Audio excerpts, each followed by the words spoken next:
السلام علیکم ناظرین، میرا نام ہے حماد اور آپ دیکھ رہے ہیں نعمت پاکستان۔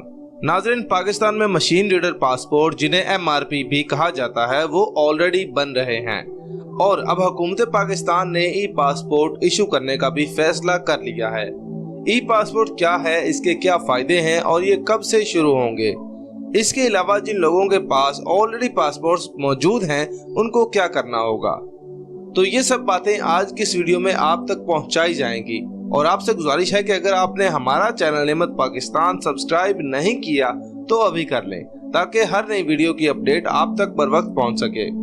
ناظرین، دنیا کے تقریباً 120 ممالک جن میں امریکہ، UK، جرمنی وغیرہ شامل ہیں وہ آلریڈی ای پاسپورٹس بنا رہے ہیں، اور ایک انٹرسٹنگ بات بتا دوں کہ بنگلہ دیش ساؤتھ ایشیا کا پہلا ملک ہے جو کہ ای پاسپورٹس بنا رہا ہے، اور اب پاکستان کے وزیر داخلہ شیخ رشید نے بھی اعلان کر دیا ہے کہ ای پاسپورٹ کا اجرا کر دیا جائے گا۔ تو یہ ای پاسپورٹ آخر ہے کیا اور ہم پاکستانیوں کو اس کا کیا فائدہ ہوگا؟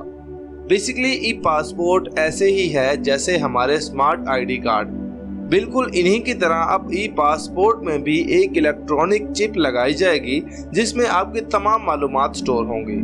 اس پاسپورٹ کو بایو میٹرک پاسپورٹ بھی کہا جاتا ہے۔ ای پاسپورٹ کو اسپیشل مشین میں سکین بھی کیا جا سکتا ہے۔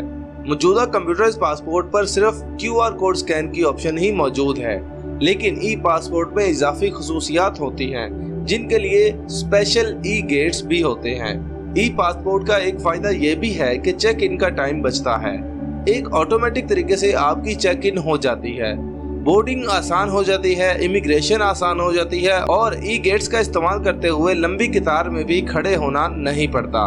ای پاسپورٹ آنے کے بعد پاکستانیوں کے لیے مختلف ملکوں کے ای ویزا کا پروسیس بھی آسان ہو جائے گا، اور سب سے بڑی بات یہ کہ ای پاسپورٹ آنے کے بعد دنیا بھر میں پاکستان کا ایک سافٹ امیج بھی اجاگر ہوگا۔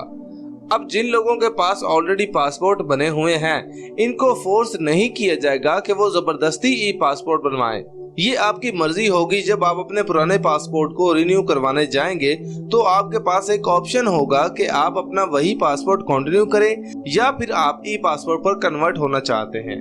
البتہ جو اوورسیز پاکستانی ہیں وہ جب اپنا پاسپورٹ رینیو کروائیں گے تو ان کا ای پاسپورٹ ہی بنایا جائے گا۔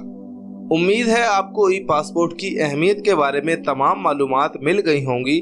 اگر آپ کا ای پاسپورٹ کے حوالے سے کوئی بھی سوال ہے تو نیچے کمنٹ سیکشن میں ضرور بتائیں۔ اسی طرح کی ایک اور انفارمیٹیو ویڈیو میں پھر ملاقات ہوگی۔ اللہ نگہبان۔